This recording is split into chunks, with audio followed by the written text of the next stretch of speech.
안녕하세요. 빛가영한 사이트 운영자 오로입니다. 이 시간에는 우주 평화 유지 프로그램 4편 중에서도 2부를 말씀드리겠습니다. 1부는 셋째 하늘, 우주의 중심인 하나님이 계시는 셋째 하늘에서 지구까지 연결하려는 직통로를 오리온 성자의 열린 공간을 두셨다라는 내용을 말씀드렸습니다. 이 통로를 통해서 하나님께서 지구를 창조하시러 이 땅에 오셨을 때, 이곳에 오셨을 때에 지구를 창조하시는 그 당시의 지구의 창조는 초자연 환경이었습니다. 우리는 지금 자연 환경에 살고 있어서 초자연 환경에 대해서 익숙하지 않고 또 이해도가 낮지만 이 시간에는 지구를 창조하셨을 때는 영원히 살 수 있는 환경을 만드셨어요. 그 중에서 초자연 지구 창조 중에서도 오늘은 이 시간에는 첫째 날에 대하여 말씀드리도록 하겠습니다. 지구는 맨 처음에 창조될 당시에는 우주 환경이었습니다. 우주 환경이라는 것은 공기가 없어서 생명체가 살 수 없는 환경입니다. 지구의 하늘에 공기층에 아직까지 공기를 넣지 않으셨는 환경이 바로 우주 환경이라서 지구는 맨 처음 우주 환경을 경험을 하게 된 것입니다. 하나님께서 지구를 완전히 창조하셨을 때에는 초자연 환경, 영원히 사는 시스템을 구축하셨습니다. 지금 자연 환경에서 하나님의 빛이 더 있는 환경, 공기와 또 태양은 넷째 날 만드셨고 하나님의 빛은 첫째 날 있었는데 이 하나님의 영원에 가는 빛이 지구 지표면에 비치게 됐을 때에 이것을 초자연 환경이라 합니다. 이것은 영생을 살 수 있는 환경이 구축된 것이죠. 그러나 선악과를 먹기 전까지 이 환경이 유지되었다가 선악과를 먹은 이후에 지금처럼 자연환경, 삶과 죽음이 공존하는 환경이 되었는데 그 차이점은 바로 하나님의 빛이 지구 지표면에 비치느냐 비치지 않느냐. 지구지 표면에 비치지 않게 된 원인은 아담과 하와가 선악과를 먹음으로써 영생에 가는 에너지를 받지 않겠다라는 것을 의미하는 것이 선악과가 되겠습니다. 그래서 인류는 삶과 죽음이 공존하는 자연환경으로 변환이 되어서 지구는 세 번의 환경을 경험을 하게 되는 것입니다. 그러면 하나님께서 초창기에 만드셨는 초자연 환경을 자세히 살펴보도록 하겠습니다. 창세기 1장 1절에 보면 태초에, 이 태초는 지구 시작점을 의미하는 것이고 요한복음 1장 1절의 태초는 우주 시작점을 이야기하는 것인데요. 지구 시작점에 하나님이 하늘과 땅을 창조하셨다. 여기서 하늘이라는 의미, 지금은 먼저 하늘부터 살펴보도록 하겠습니다. 하늘이라는 것은 복수형인데요. 헤븐스입니다. 이 하나님께서 초창기에 태초에 하늘을 만드셨을 때는 초자연 환경을 구축하기 위해서 만드셨기 때문에 지금 현재 대륙권, 성층권, 중간권 10권에다가 하나가 또 포함된 것이 바로 하나님의 거처가 이 4개의 층 중에 하나님의 거처가 있었다는 것입니다. 하나님의 거처에 하나님께서 입주까지 하셨는 것이 초자연 환경의 하늘이 되겠습니다. 그래서 스카이는 하늘이고 여기에서 말하는 하늘은 헤븐스, 4개의 층을 포함했는 하늘을 의미하게 되는 것입니다. 하늘을 지으실 때 하나님께서는 어떻게 이 하늘의 경계면, 거리를 다 이렇게 정확하게 정하셨느냐라는 것은 바로 뼘으로 하늘을 지었다 그랬습니다. 지금 인류의 과학자들도 별과 별 사이를 거리를 잴 때의 자는 빛을 사용하고 있는데요. 하나님께서도 마찬가지로 빛으로 거리를 잰다라는 내용이 나오는데 이사야 48장 13절에 보면 과연 내 손이 땅에 기초를 정하였고 내 오른손이 하늘에 폈나니, 오른손으로 하늘을 펼 때 뼘으로 이렇게 한 뼘, 두 뼘 이렇게 뼘으로 재었다라는 것입니다. 뼘으로 하늘을 재었는데 여기에 폈다라는 의미는 히브리어로 나타입니다. 내뻗다, 느리다, 펴다, 구부리다, 돌리다 이렇게. 네, 원의 형태죠. 그리고 구부려야 되죠. 그러니까 펴게 되는데 어떻게 해서 이 뼘으로 이렇게 거리를 쟀느냐? 그것은 바로 하박국 3장 4절에서 설명을 하고 있는데요. 그 강명이 햇빛 같고 강선이 그 손에서 나오니 그 권능이 그 속에 감치었더라. 어떠다. 여기에서 하나님이라는 그 칭호가 붙게 되는 것은 영원에 가는 빛을 생성하시는 분이 하나님이라는 칭호를 받게 되고 창조주가 됩니다. 빛을 생성해야만 창조를 하실 수가 있는데요. 그것이 바로 하나님은 빛을 생성하시고 빛으로 옷을 입으셨기 때문에 그 손에서도 강명이 나오게 되는 것입니다. 그래서 그 빛으로 하나님의 창세기 1장 3절에 하나님의 빛으로 이 거리를 쟀다라는 것입니다.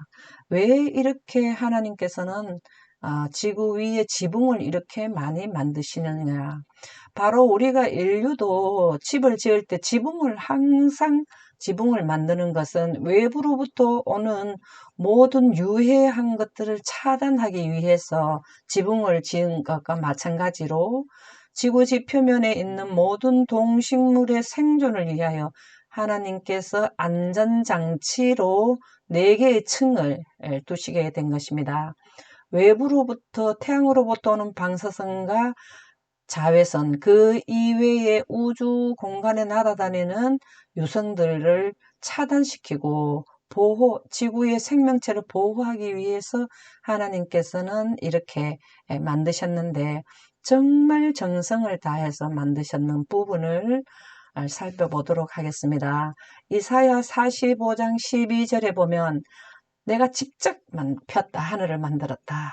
내가 친수로 하늘을 펴고 차일같이 펴셨으며 거할 천막같이 베푸셨고 우리 인류를 위하여 지극히 정성을 다하신 것이 기록되어 있는데 하늘을 희장같이 치시며 명철로 하늘을 굳게 펴셨고 대기권 안과 성층권 여기에는 다 공기가 있는데 지구의 동식물에게 생명을 유지할 수 있는 조건인 요소인 공기를 여기에 두셔서 이걸로 굳게 외부로 공기가 빠져나가지 않도록 굳게 펴셨다.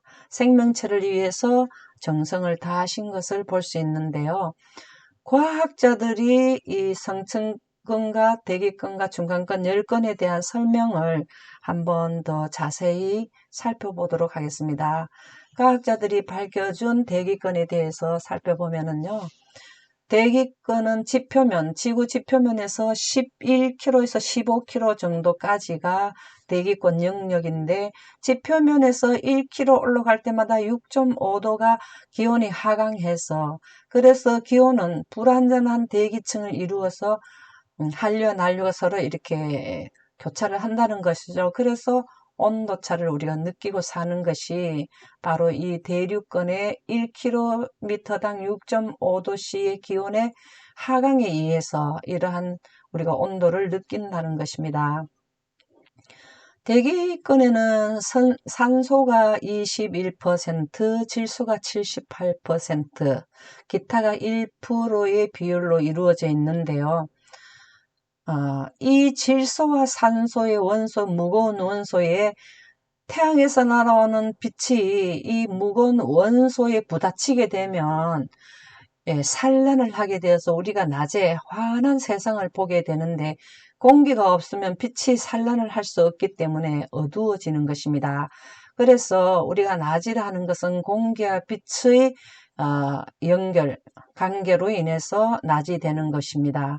그래서 산소는 우리가 숨을 쉬는 것은 산소는 70%가 대륙권에 포함 분포되어 있다고 하네요. 그래서 하느님께서 대기권을 만드신 것은 공기를 여기에 붙들어 두심으로써 지구의 중력에 의해서 공기를 붙들어 두심으로써 동식물이 숨을 잘 쉴 수 있는 가장 지표면과 가까운 지역에 공기를 제일 많이 넣어 두셨어요. 그래서 생명을 유지하기 위해서 대기권을 창조하셨던 것입니다.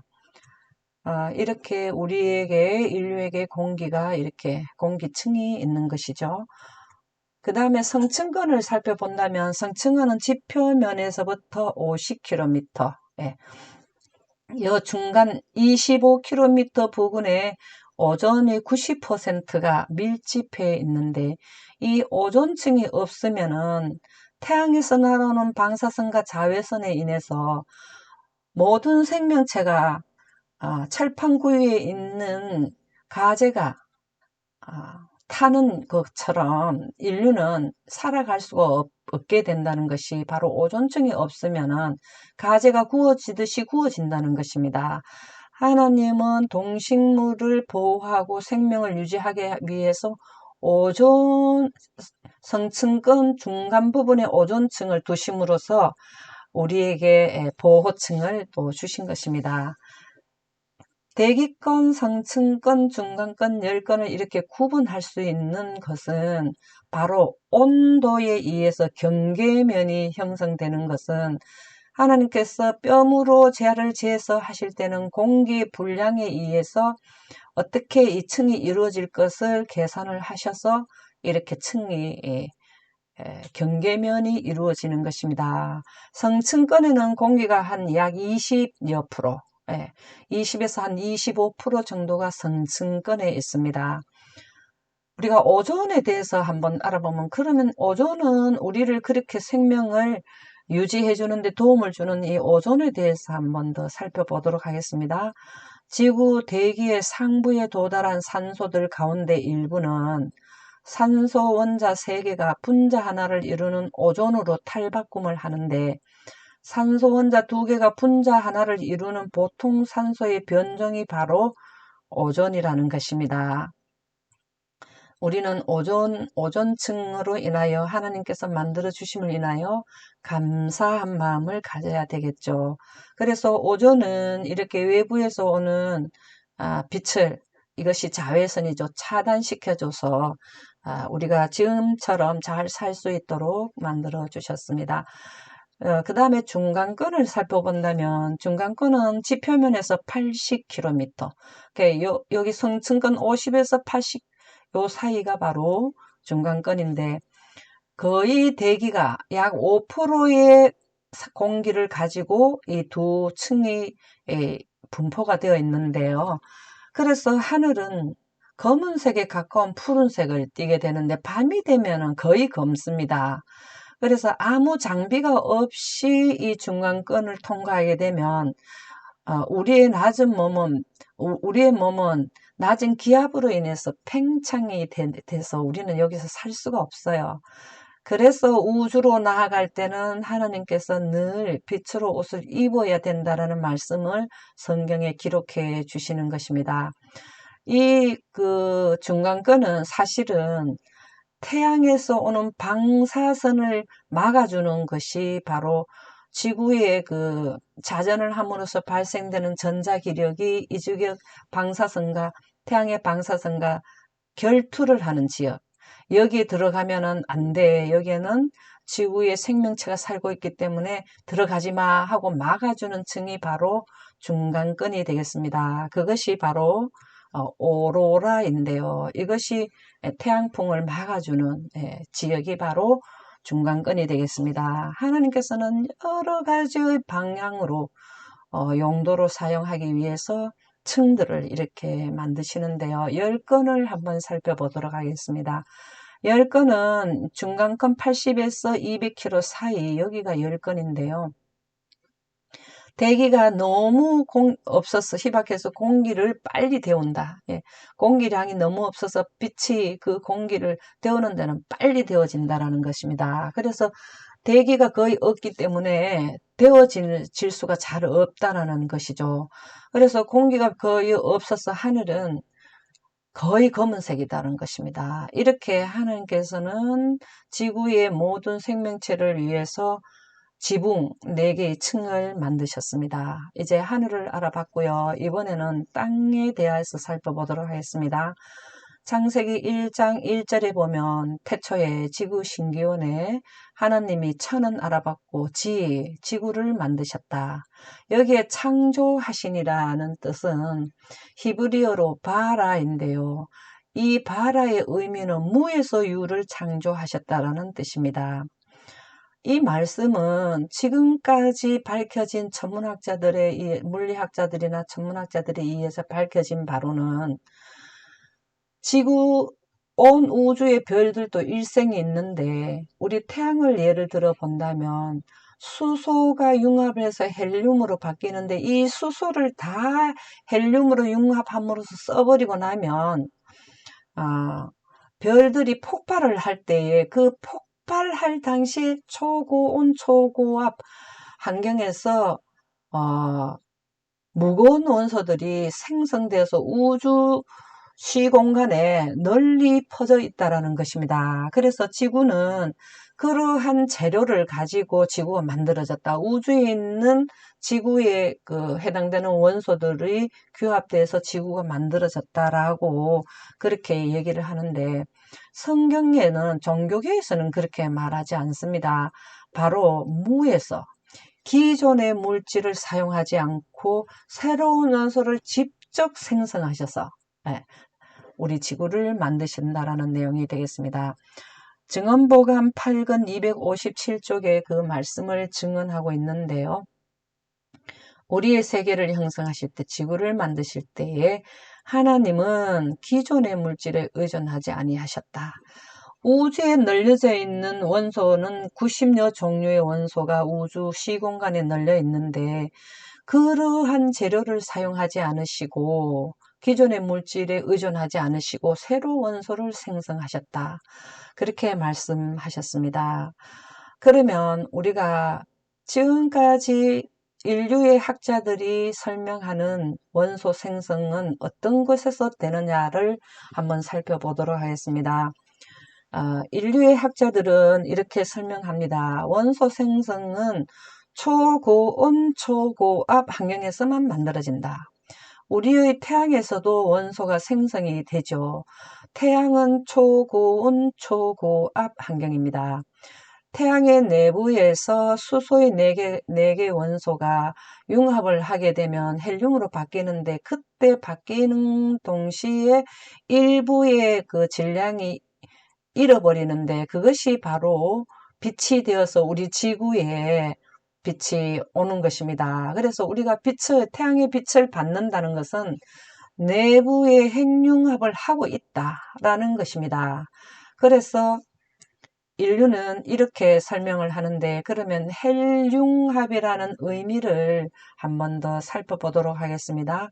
높은 온도와 압력에 의해 가벼운 원소가 보다 무거운 원소를 만드는 과정을 핵융합이라 한다 그랬습니다. 원소를 만들려면 거대한 에너지가 필요하다. 우리 태양의 내부도 15,000도, 만도가 넘죠. 우리의 태양에서도 거대한 불꽃 속에서 수소들이 핵융합을 이뤄 헬륨을 만들고 있는데 이러한 만도가 넘는 데서 수소에서 헬륨밖에 못 만드는 핵융합을 못합니다. 그래서 태양의 에너지로도 헬륨보다 무거운 원소를 만들어내지 못하는데 태양을 훨씬 뛰어넘는 초고온의 세계가 필요합니다. 그렇게 설명을 하고 있습니다. 그러면 수소에서 헬륨만 만들어지면 지구의 기본 원소가 90여 가지인데 그것을 어떻게 그러면 만들어지느냐를 과학자들은 이렇게 설명을 합니다.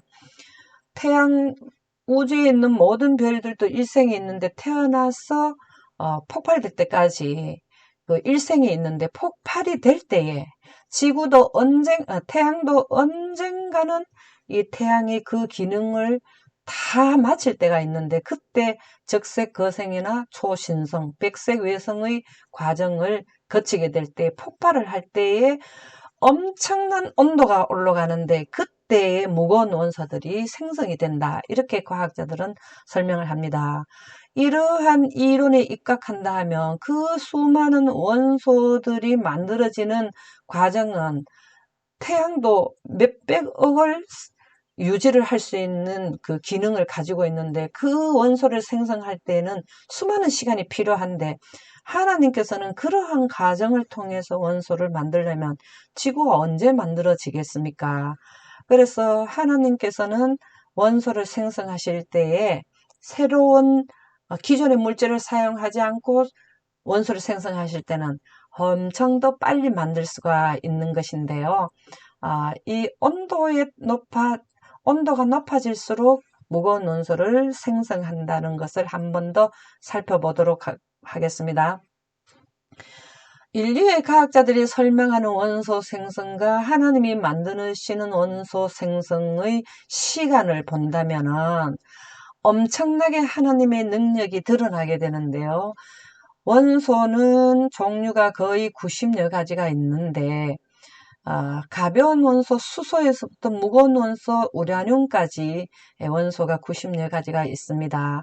근데 이러한 원소들은 태양의 온도, 태양 내부의 온도가 10,000도가 넘는 온도에서도 수소에서 헬륨밖에 못 오는데 헬륨이 또 융합을 해서 탄소를 만들려면 엄청난 또 온도가 있어야 됩니다. 그래서 헬륨 3개가 또 융합을 하면 탄소가 만들어지는데 탄소하고 헬륨이 합쳐지면 산소가 만들어집니다. 그래서 산소까지 오는 데만 해도 엄청난 온도가 필요한 것이죠. 그런데 7억 도가 넘어야만 마그네슘이 만들어지고 30억 도가 되어야 규소, 유황, 아르곤, 칼슘 50억이 넘어야 처리되는데 우라늄을 만들 때까지는 어마어마한 온도가 필요한 것입니다. 이러한 온도는 별들의 크기와 또 초거성이 될 폭발할 때에 일어난다 하는데 하나님께서는 이러한 금의 원소, 철의 원소, 우라늄의 원소를 순간에 만들어낼 수 있는 것이 바로 하나님의 영광입니다. 그래서 인류가 원소 생성하는 것과 하나님이 원소 생성하는 것을 비교해 본다면 하나님도 사실은 원소 생성은 우주 환경에서 만드시는데 창세기 1장 2절에 그 내용이 나옵니다. 흑암이 깊음 위에 있고라는 것은 공기가 없는 곳에서 원소를 생성하시는데 또 다니엘 7장 9절에 보면 그 보좌는 불꽃이요 그 바퀴는 붙는 불이며 셋째 하늘에 하나님의 보좌는 액체 물로서 하나님 보좌라는 것은 하나님이 앉는 자리인데 하나님은 빛이시기 때문에 빛이 앉는 것을 말하는 것은 기체, 고체, 액체인 물을 의미합니다. 셋째 하늘의 보좌는 고정 채널로서 거기에서도 불꽃이 나오는데 불꽃이 있다라는 것은 우리 태양에도 불꽃이 나오는데 그것은 핵융합을 하는 환경이라는 것입니다. 그래서 바퀴는 움직이는 것을 하는데 움직일 때는 기체를 사용하시는 바로 하나님의 위에 구름에 하나님의 빛을 넣는 영광을 의미합니다. 거기에도 붙는 불이며 이게 불이 나온다라는 것은 하나님이 계시는 보좌에서도 원소를 생성하실 수 있지만 거기에서 움직이는 기체 구름에다 빛을 넣는 영광에서도 원소를 생성하실 수 있다. 그래서 계시록 14장 7절에 보면은 물들의 근원을 만드신 이를 경배하라. 이렇게 영광으로 원소를 생성하시는 영광과 그 다음에 물은 원소가 H, 수소와 산소로 이루어져 있는데 원소를 생성하시는 분, 즉 창조주를 경배하라라는 것입니다. 이렇게 하나님께서는 초고압 환경인 우주 환경에서 초고온 하나님의 영광으로 원소를 생성하셔서 여기 38장 38절에 보면 융합을 하실 수 있다라는 것을 티끌로 진흙을 이루며 흙덩이로 서로 붙게 하겠느냐, 이렇게 융합을 하신다는 것을 기록하여 주셨습니다. 여기에도 태양의 불꽃이 이렇게 나오는데 하나님의 영광에도 불꽃이 나온다는 것입니다. 원소를 생성하시는 환경이죠. 한 번 더 본다면 영광 가운데서 원소를 생성하신다, 그런 것을 조금 더 살펴보도록 하겠습니다. 영광이라는 것은 실제적으로 1500년 동안 성막이 유지하고 있었는데, 그 성막 안에 지성소에 보면 세키나 빛이 있습니다. 이것이 구름의 하나님의 빛의 세키나 빛이라 하는데, 이 빛이 바로 원소를 생성하는 환경이라는 것입니다. 그것을 기록했는 것이 초기문집 55쪽에 보면, 그때 불꽃같이 번쩍이는 수레바퀴가 달린 구름병거, 이게 바로 영광이죠. 여기 불꽃이 나온다는 것은 원소를 생성할 수 있는 환경이고요. 대쟁투 640쪽에 보면 불꽃에 쌓여 구름을 타고 내려오신다. 예수님이 재림 때에 불꽃에 쌓인 영광을 타고 오시는데, 사실상 하나님의 그 보좌는 번개와 음성과 내성이 나고, 이게 번개는 에너지가 생성되고 말씀도 나오는 것이 바로 하나님의 보좌가 되겠는데요. 그 보면은 보좌 앞에 7 등불이 켠 것이 있는데, 이는 하나님의 7 영이라. 하나님의 영은 바로 빛인데, 하나님이 생성하시는 빛이 하나님의 영인데, 이 7 영이라 하는 것은 구름의 빛이 투사되었을 때는 무지개, 가시광선이 나온다는 걸 설명하고 있습니다. 하나님의 보좌에서 에너지가 생성되고 있다는 것인데, 사실은 하나님의 영광은 우주에 있는 거민들의 생명법으로서 단순성과 포괄성과 완전성이 바로 그 영광의 본질, 속성이 되겠는데요. 하나님의 영광은 우주를 통치하시는 통치권이기도 하고, 또 죽은 자를 또 영생에 가는 생기를 불어넣는 환경, 영광이 재림하실 때, 영광을 타고 오실 때 그 구름 가운데 있는 하나님의 하나님의 생명의 영생의 빛으로 생기를 받고 부활시키는 것이 바로 하나님의 영광이기도 하고, 그 다음에 또 지구를 창조하는데 원소를 생성하는 환경이기도 하고, 그 다음에 모든 이 우주에서는 필요 없는 것을 소각시키는, 소멸하는 불이기도 한 것이 바로 하나님의 영광이 됩니다. 그래서 포괄성이 바로 하나님의 영광인데요. 지금 인류의 학자들은 오랜 세월을 통해서 원소가 생성되었다, 별들이 오랜 자기들의 일생을 통해서 했다라는 것인데, 하나님께서는 영광 가운데 순식간에 원소 H, 수소로부터 헬륨, 탄소, 산소, 이렇게 철에 이르기까지, 규소 철에 이르기까지 이렇게 순식간에 첫째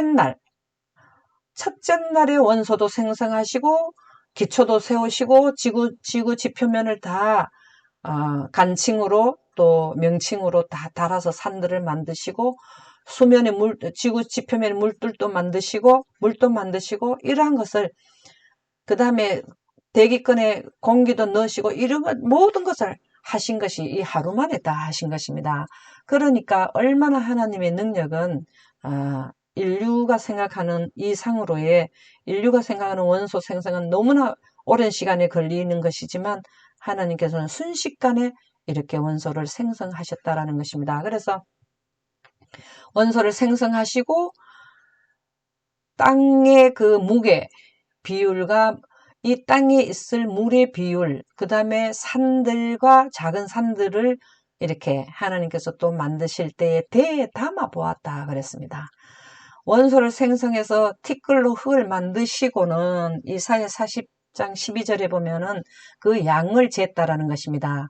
누가 손바닥으로 바닷물을 헤아렸으며, 이 지구의 물량은 얼만큼 하고 땅에 티끌을 대에 담아서 흙은 얼만큼 양을 하면 되겠다, 이런 것을 하나님께서는 정확하게 달아보았다는 것입니다. 대에 담아서 달아보셨다. 그리고 명칭으로 산들을, 명칭도 바로 저울이죠. 큰 산들, 또 간칭으로 작은 산들을 이렇게 양을 다 따라서 산들을 만드셨다.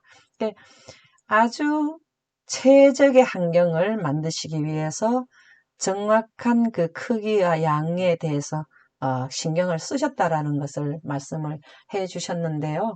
지구를 이렇게 흙의 무게와 물의 양을 다 대에 담아 보시고 지구를 창조하실 때 아주 든든하게 창조하시기 위해서 기초를 네 군데 두셨다라는 말씀이 성경 구절에 나오는데요. 시편 4편 5절에 보면 영원히 유동치 않게 하셨다. 지구는 원래 영원으로 가게끔 만들기 위해 만들어진 그 초창기에는 그렇게 만들어 놓으신 것입니다. 그래서 기초가 요동치 않게 아주 우리가 집을 지을 때 내 모퉁이에 기둥을 세우듯이 그래야 집이 오래 보존되듯이 하나님께서도 지구를 지으실 때에 기초를 놓으셨다. 그것을 내 모퉁이에 두신 것이 계시록 7장 1절에 두셨습니다. 그러나 언젠가는 영혼에 가게 됐는데 아담이 죄를 짓고 난 뒤에 이 지구는 이 기둥이 흔들릴 때가 온다고 욥기 26장 11절에 기록하고 있습니다. 하늘을 떠받치는 기둥이 흔들린다라는 것은 그분이 꾸짖으실 때, 이때 언제 꾸짖으시나 하면 지구 시간의 마지막 부분에 그 7장 7째 재앙 때 보면 되었다라는 것을 선포하십니다. 그때는 지구 시간이 끝났다는 걸 알릴 때에 그 말씀에 의해서 영향을 받아서 기둥이 흔들리게 된다라는 것이 지금으로부터 3,500년 전에 미래 상황을 기록해 두셨습니다. 그런데 성경에만 이렇게 기초가 기록이 되어 있었는데요. 근래에 이 과학자들에 의해서 기초가 있는 것이 확인이 되었습니다. 지구의 내 모퉁이에 기둥이 있다는 사실이 미국 해군에 의해서 밝혀졌다 그랬습니다. 지구의 다른 곳보다 해발 70m가 높기 때문에 각 모퉁이는 바다 위로 나와 있다. 이 모퉁이는 해수면에서부터 70m가 더 높게 나와 있는 것이 알려졌다는 것입니다. 미국 메릴랜드주 실버 스프링에 있는 존스 호킨스 대학 응용물리학 연구과학자들은 미국 해군을 위하여 세계 지도를 만들고 있었는데 인공위성을 사용해서 지구 표면을 정확하게 재는 도중에 해수면 위로 솟은 높은 곳이 4군데 존재하는 것을 알 수 있게 되었다는 것입니다. 계시록에 보면 네 모퉁이가 나왔는데 정확하게 성경 말씀이 사실로 밝혀지게 된 것입니다. 네 모퉁이의 지역은 아일랜드에서 북극쪽으로 가는 지점이고요. 그 다음에 뉴기니아에서 북쪽 일본 쪽으로 가는 한 지점이 있고 아프리카 남극 사이의 중간쯤 되는 지역이 있고 남미 서쪽 지역 이렇게 해서 4군데가 있는데요. 지구본 위에서 이 지점을 이렇게 보게 되면 피라미드 모양으로 이루어진 것을 알 수 있게 되었습니다. 그래서 지금으로부터 3,500년 전에 기록된 것이 지금 우리가 이건 밝혀진 것은 최근에 밝혀지게 된 것이죠. 그렇게 해서 하나님의 말씀은 사실인 것이 밝혀지게 된 것입니다. 이제 창세기 1장 1절과 2절을 살펴보고 있는 중인데요. 여기 1장 2절에 보면 1장 1절에는 하늘과 땅에 대해서 나오고 1장 2절에는 땅이 다 만들어진 상태인데 아직까지 지구에 사물들이 없어서 공허하고 그러나 지금까지 흑암이 깊음에 있다는 것은 대기권에 공기를 아직 넣지 않은 상태인 우주 환경이라는 것을 설명하고 있습니다. 1장 2절에서는 그러한 지구에 하나님의 영은 물리에 운행하고 하나님의 빛이, 하나님의 신이, 하나님의 영은 하나님께서 직접 생성하시는 빛이 하나님의 영인데요. 구름에다 하나님의 빛을 넣으셔서 지구 전체를 이렇게 안고 있는 상태가 되는 것입니다. 그래서 물 위에 운행하고 계셨다는 것은 물을 영광으로 둘러싸서 움직이게 했다라는 것입니다. 그래서 베드로후서 3장 5절에 보면 땅이 물에서나 물로 성립했다라고 나오는데, 하나님께서 원소를 생성하시고 그 원소 모든 사물의 본질을 물 속에다가 보호, 저장하셔서 하나님의 영광으로 그 원소를 보호하고 있다는 것이 바로 운행이 되겠습니다. 이러한 것을 조금 더 이해를 돕는 과학자들의 설명을 들어보도록 하겠습니다. 원시지구에 생명이 존재할 수 있었던 공간은, 원시지구랑은 지구 창조 때를 의미하는 것이죠. 공간은 자체 보호 장비를 갖춘 바다속 뿐이었다. 그러니까 물이래야 이 생명의 존재를 할 수 있는 그 유전자의 원소를 보호하는 것은 물이라는 것입니다. 유전자, DNA는 생명체의 구조를 결정하는 방대한 양의 유전 정보를 저장하는 물질인데, 생물이 자자손손 비슷한 구조를 갖게 되는 것은 이 유전자가 기본적인 약속을 이행하기 때문입니다. DNA는 말하자면 생명의 본질인데요. 그래서 그런지 약하기도 하고 신비스럽기도 합니다. 생명체의 기초인 유전자가 적외선에 싱겁게 파괴되기 때문입니다. 인류의 과학자들은 지금 유전자를 보호하는 것은 물이라고 하는데, 적외선은 태양에서 나오는 빛 중에 적외선이 의미하는데, 이때 당시에는 태양이 만들어지지 않은, 태양은 넷째 날 만들고 지금은 첫째 날이기 때문에 이거하고는 관계가 없지만, 그러나 하나님께서는 우주 환경에서는 물이 고체가 되어야 하기 때문에 유전자를 보호하는 데는 온도가 필요해서 영광으로, 하나님의 신이 수면에 운행한다는 영광으로 지구 전체를 보호하고 싸고 있었다라는 내용이 되겠습니다. 그래서 이 물은 과학자들이 말할 때에 원소가 화학작용을 해서 또 어떠한 그 유기물을 만들려 하면 물이 꼭 필요하다라는 것을 한 번 더 설명을 하는데 살펴보도록 하겠습니다. 화학 반응으로 유기물이 발생하려면, 생명체가 만들어지려면 물이 반드시 필요하다. 물은 물질을 분해하는데 가장 뛰어난 액체이고 모든 종류의 영양소와 화학물을 분해할 수도 있습니다. 그래서 생명 탄생을 위한 화학 반응의 촉매제로서, 하나님께서는 생명을 만드는 데 있어서는 이 물이 필수로 필요했기 때문에 지구 지표면의 수면을 물이 전부 다 지구 지표면을 덮도록 그렇게 하셨습니다. 그래서 모든 화학물을 저장할 수 있는 아주 탁월한 액체입니다. 생명체를 태동시키게 하는 데는 물이 필수라는 것을 과학자들은 설명을 하고 있는데요. 그래서 하나님께서도 그 이치가 적용된 것이 하나님의 신은 수면에 운행하시니라 하는 것은 바로 물과 빛으로 인해서 생명체가 태동이 된다는 것을 운행으로서 설명을 하고 있습니다. 이것을 조금 더 이렇게 운행이라는 것을 잘 이해를 해야만 지구 초자연 환경을 구성하는 원리, 이 과학적으로 이해도가 빠르다는 것을 설명했는 내용이 예언의 신 부모와 교사와 학생에 보내는 겉면 530쪽에 나옵니다. 운행, 즉 영광으로 지구 전체를 보처럼 싸서 이러한 지구의 생명이 태동시키고자 하는 시작점을 잘 해야만, 운행으로 이해를 해야만 지구 초자연 환경이 구성되는 것을 이해할 수 있다. 그것이 설명을 해놓은 것이 태초에 수면에 운행하신 성령. 성령은 거룩한 분의 영, 바로 하나님의 빛을 의미하죠.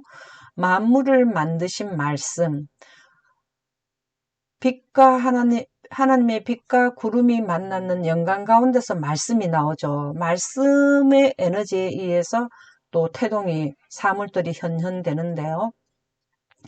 세상에 와서 각 사람에게 비치는 참빛의 도움에 의해서만, 그러니까 예수님이 그 빛 자체이신 분이 지구에 오셔서 참빛, 영생에 가는 빛을 이 지구상에, 아담이 영원에 가는 하나님의 영광을 거부해서 선악과를 먹음으로써 차단되는 지역에 예수님이 참빛, 하나님의 영생하는 빛으로 이 세상에 오셔서 부활하심으로 차단된 지역의 영광을 다시 개통시켰죠. 이러한 빛은 다 지구를 창조할 때, 운행할 때의 하나님의 영광이 바로 동일하다는 것입니다. 만물을 만드신 말씀, 바로 영광이나 수면에 운행한 그때 당시의 영광이나 예수님이 이 땅에 오셔서 드러낸 영광은 다 동일하다는 것이죠. 이러한 영광을 통해서만 참빛의 도움을 통해서만 과학의 증거를 바르게 해석할 수 있다. 지구를, 초창기 지구의 그 영원에 가는 초자연 환경을 구축하는 것을 바르게 볼 수 있다는 것입니다. 오직 저들의 지도, 영광의 지도에 의해서만, 하나님의 영광의 지도에 의해서만 깊은 진리를 식별할 수 있고, 우리들은 전능하신 자의 지도를 받음으로써만 당신의 피조물들에 대하여 연구하는 가운데 하나님이 깊으신 사상을 생각할 수 있다. 이렇게 하나님께서 영광을 통해서만 하나님의 깊은 사상을 창조하고 우주를 통치하는 이러한 깊은 사상을 이해할 수 있다라는 것입니다. 운행은 정말 여러 내용을 담고 있는데요. 내용을 포함하고 있습니다. 욥기 38장 9절에 보면 그때에 지구 신기원에 운행을 할 때에 내가 구름으로 그 의복을 만들고 구름에다 하나님의 빛을 넣어서 지구의 의복을 만드시고 흑암으로 그 강보를 만들고, 바로 창세기 1장 2절에 흑암이 깊은 미에 있고 하나님의 신은 수면에 운행하신다 하는 그것을 이렇게 또 설명을 했습니다. 아직까지 운행하는 시점에서는 대기권과 성층권에 하나님께서 공기를 아직 넣지 않은 상태이기 때문에 지구 지표면 이 밖에는 캄캄한 우주 환경, 흑암의 깊은 위에 있는 환경이 된 것입니다. 그것을 설명했는데요. 창세기 1장 2절에 보면 조금 전에 설명했듯이 흑암이 깊은 위에 있고 운행을 하고 있었는데, 여기 운행이라는 단어의 히브리 언어 라하프입니다. 이것은 알을 품다, 함축적으로 긴장을 풀게 되다, 날개치다, 움직이다, 흔들리다, 이러한 의미가 있습니다. 닭이 알을 품게 되면 온도를 유지해서 생명이 나오게 됩니다. 알을 품을 때 일정 기간에 일정하게 또 알을 굴려주는데요. 하나님께서도 지구를 이렇게 품고 있으시면서 그냥 있는 것이 아니라 지구를 이렇게 돌려주셨어요. 그래서 지구가 자전의 시작점은 운행할 때에 지구 시간이 시작이 된 것입니다. 그래서 하나님께서는 지구를 자전시켰다는 뜻이 바로 운행이라는 말에 의해서 그 뜻이 포함되어 있는 것입니다.